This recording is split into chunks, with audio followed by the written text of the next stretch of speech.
Yeah, in this session, let's look at some of the interesting aspects from the academic world as far as the risk measurement is concerned and translating that to the way the companies typically do the risk measurement.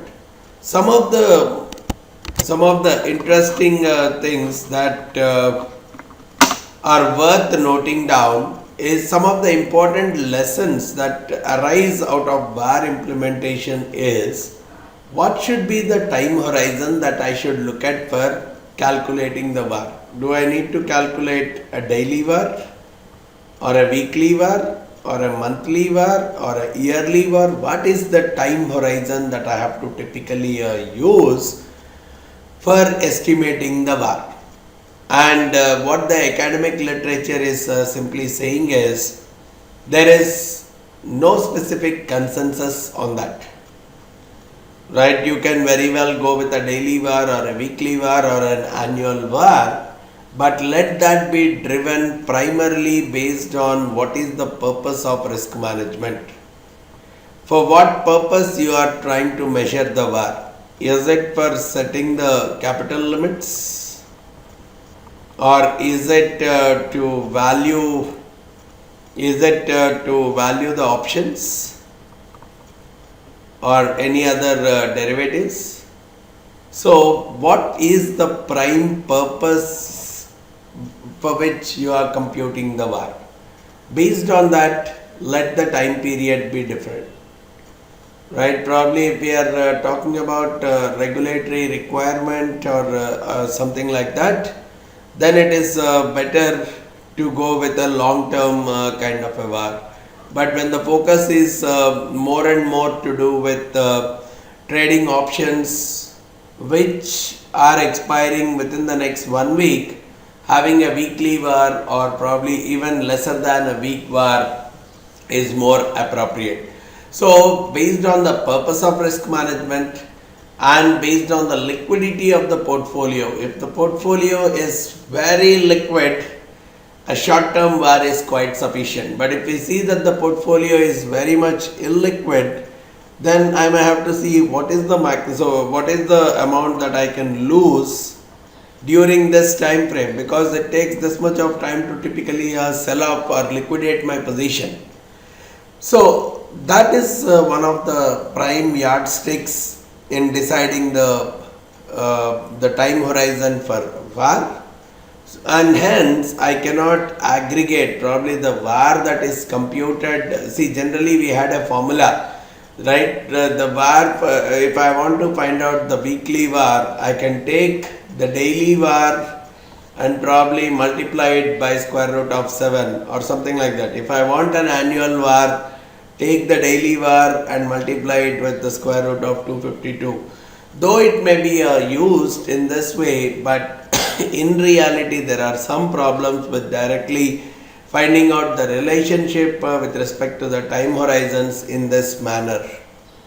And though the Basel has suggested that you can go with a 10-day period, that may not be optimal at all for the economic capital computation. Probably a larger time period is very much required to compute the capital, because we see that the portfolio composition keeps changing dynamically. So some of these things have to be kept in mind while computing the VAR for our risk understanding purpose or risk measurement purpose. Similarly, how do I incorporate volatility in the VAR model? Do I really need to identify or incorporate volatility over the time? Right? Because if we see, if we had looked at either a GARSH or a EWMA kind of models, we have clearly understood that the volatility of a security changes with time. So if the volatility is changing with the time, the VAR also should it reflect that changing volatility with time, because otherwise it may lead to overestimation or underestimation of the risk.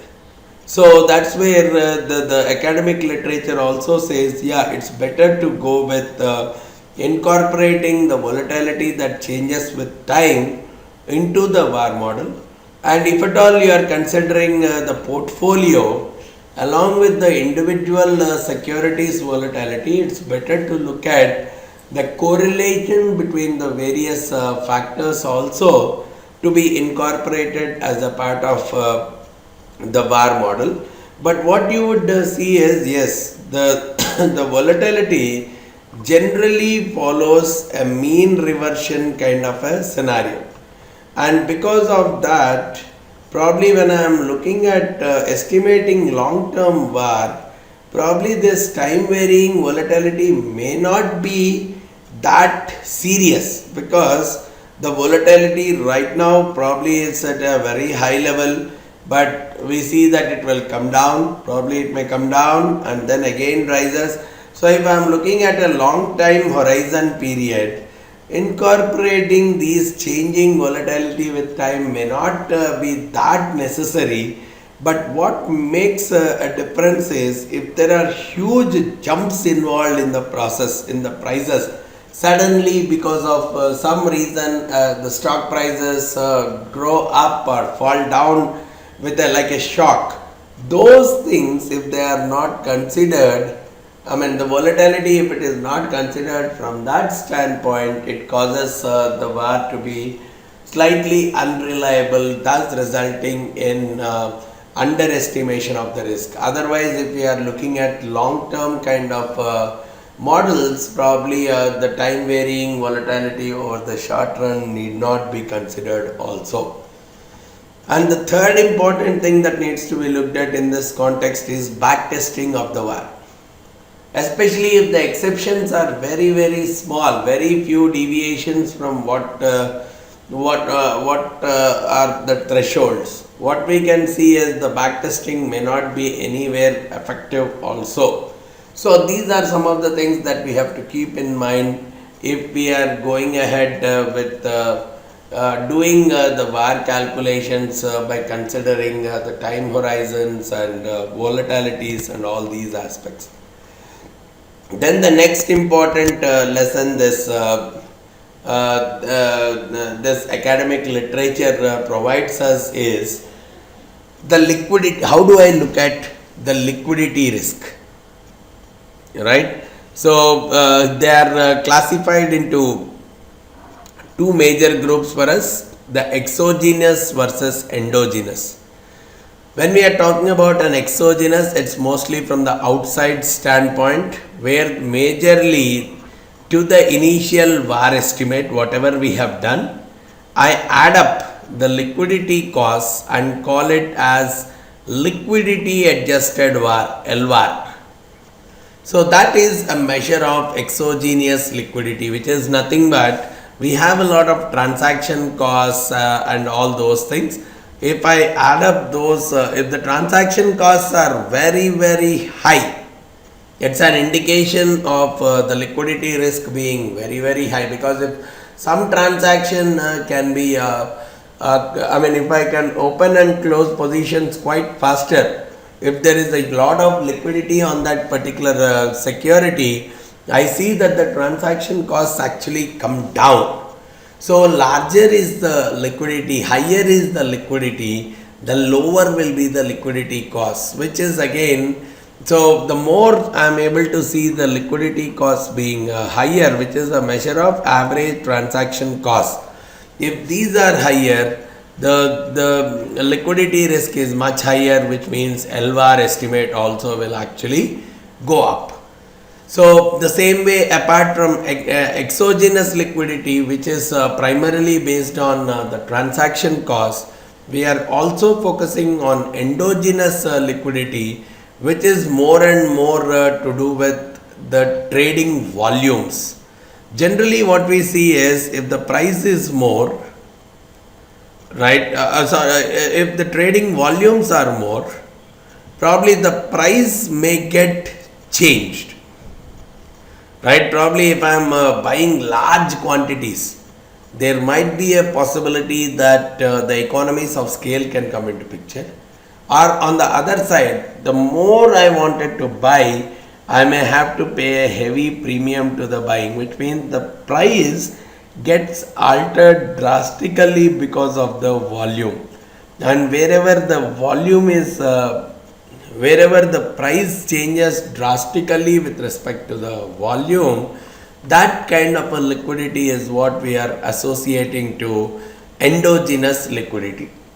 So basically, if we are looking at the orders being very large, that they will impact the prices quite drastically, or even if the thin markets are very thinly traded, which can happen generally during not so good kind of economy situation.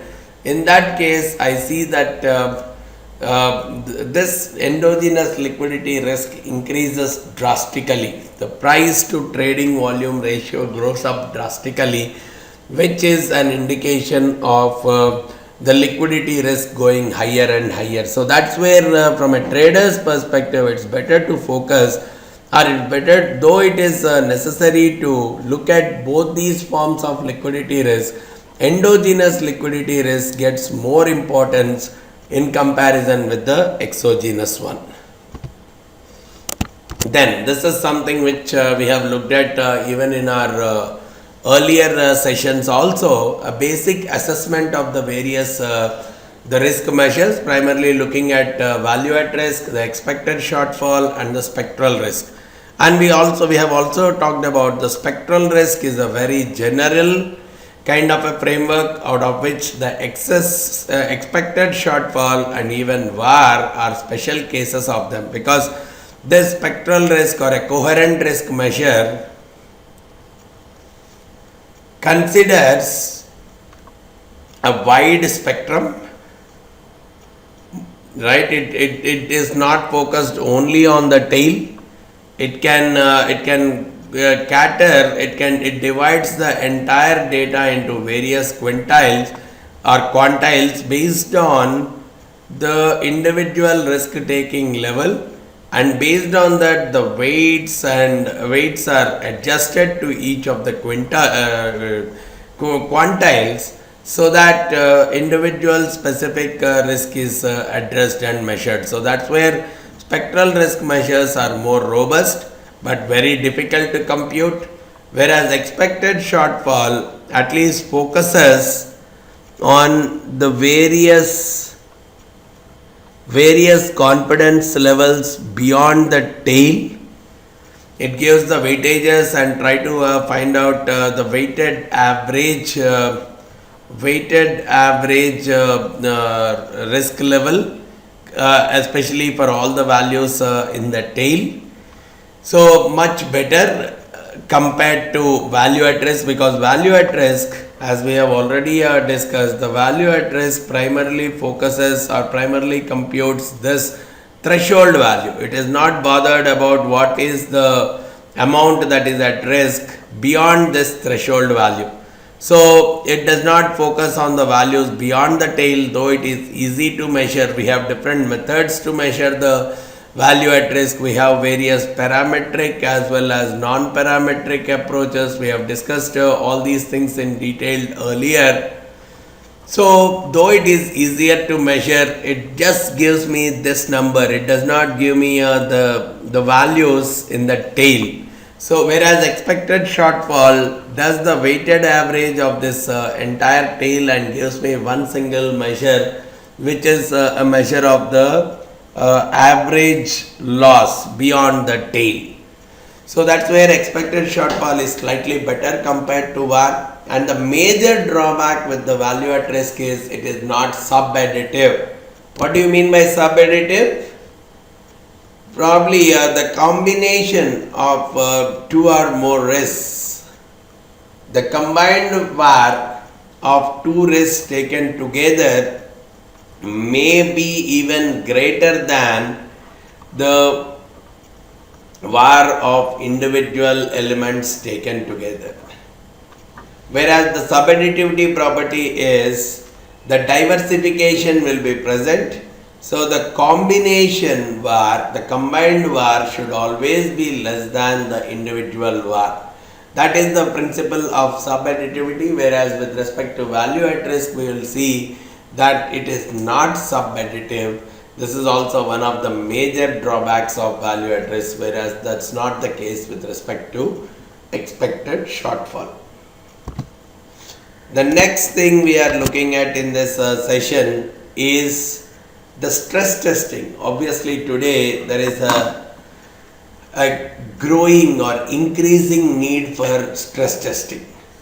So, incorporating various scenarios into the stress testing, creating models by incorporating various scenarios will really create all possibilities where the risk can occur, and what could be the kind of losses that can occur in case of these risks occurring. So the most common kind of stress testing that is typically happening today is based on the historical scenarios, whatever the kind of patterns or whatever the kind of losses that have occurred in the past. Some kind of modeling is done based on whatever the risk factors or whatever the extremities that have occurred in the past. Or we are thinking of predefined scenarios wherein whatever are the risk factors, let's say interest rate change. I change the interest rates by some predefined set of scenarios. Probably interest rates grow up by 1% or 100 basis points or 50 basis points or fall by 50 basis points. Some such probably a predefined set of factors, and changing and identifying changes to the various factors. Let's say index, the stock index. I'll take one stock index and say, yeah, stock index grown by 10% in one single day or fallen by 10% in one single day. So we are creating adverse changes on the predefined set of factors and we are observing the output. That's one more. Whereas the third one is more of a mechanical search. I am doing automations on different kinds of possibilities of the various factors and trying to do the observations on the output. Probably here even the simulation, the Monte Carlo kind of simulations also can jump into this process to observe the kind of extreme values that could be generated and the output that can be observed. Apart from these things, there is an increasing need, especially in case of portfolio testing. The correlations between the various risk factors also need to be stress tested. And one of the drawbacks always is the VAR may not be applicable under stress scenarios, because if we remember, the parametric way of computing the VAR is nothing but mean minus 2.33 times the standard deviation. So basically we are looking at the normalized kind of a distribution for computing the VAR. Whereas when we are talking about a stressed condition, that may not be a normalized condition at all. So in general, VAR is not a good tool under the stressed scenarios. We even have another term regarding in that context called stressed VAR. I'll cover this stressed VAR slightly later. But even this today has not been tested fully, and the reliability of this is still under a research process still. But apart from that, I mean, though we talk about all these things, the bottom line is the shocks, whenever they are occurring, they occur instantaneously. So people may not be able to even head their positions or re-head their positions. So that amount of risk is still bound to present in the system. Then as far as the risk measurement is concerned, we are talking about two kinds of approaches.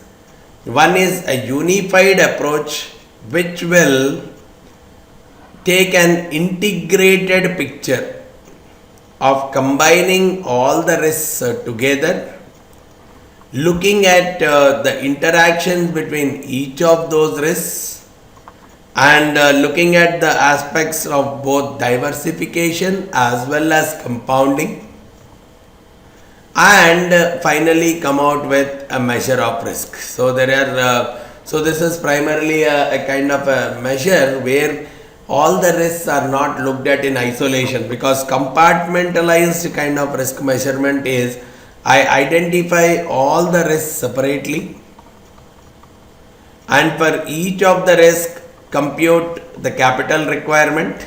So capital 1 for this risk, capital 2 for this, capital 3, add up all the capitals to form the risk weighted capital totally. Whereas when we are talking about a uniform measure, we are integrating all the risks. So probably a market risk and a credit risk and some XYZ risk, operations risk. There may be kind of interactions between these which could either reduce the risk or compound the risk. So those things are summed up, and finally the total risk measure or total capital calculation is done as a one integrated unit and not the sum of the parts kind of stuff. And when we talk about Basel, the regulatory framework of Basel, what it goes with is a building block approach, probably a slight blending of these two. Why I am talking about a slight blending of these two is, it does not take each risk separately, but it groups the risks. It calls them as risk categories. For risk categories, like credit risk is one category, market risk is one category. So it has defined the categories also. Operations risk is one category. These three risks go as a part of pillar 1. Whereas the other things like concentration risk, stress test, liquidity, residual, business risk, they all go as a part of pillar 2. What it does is, you compute the capital requirements for each of these risk categories separately and then add them up. But still it does not consider the correlations that are existing across the various risk categories. So there is no integration or correlation between, let's say, market risk and the credit risk. They are treated separately itself. But the biggest problem lies in how do you segregate these two forms of risk. So if I am just looking at such kind of an approach, it may not be an accurate approach which may not replicate the amount of true risk or true risk capital. So only when I am coming out with a unified or integrated kind of a risk measure, that is what will reflect the true measurement of the risk and true allocation of the risk capital. Then, if that is the case, how do I talk about aggregation of the risk? Now, the aggregation of the risk, there are two methods. Top down, what it seems is, okay, this is the total portfolio for the bank. Portfolio of assets. This is the total asset portfolio of the bank. What the top down approach thinks is, this entire portfolio can be easily broken down into market risk, credit risk and operational risk pieces without any kind of overlapping in between them.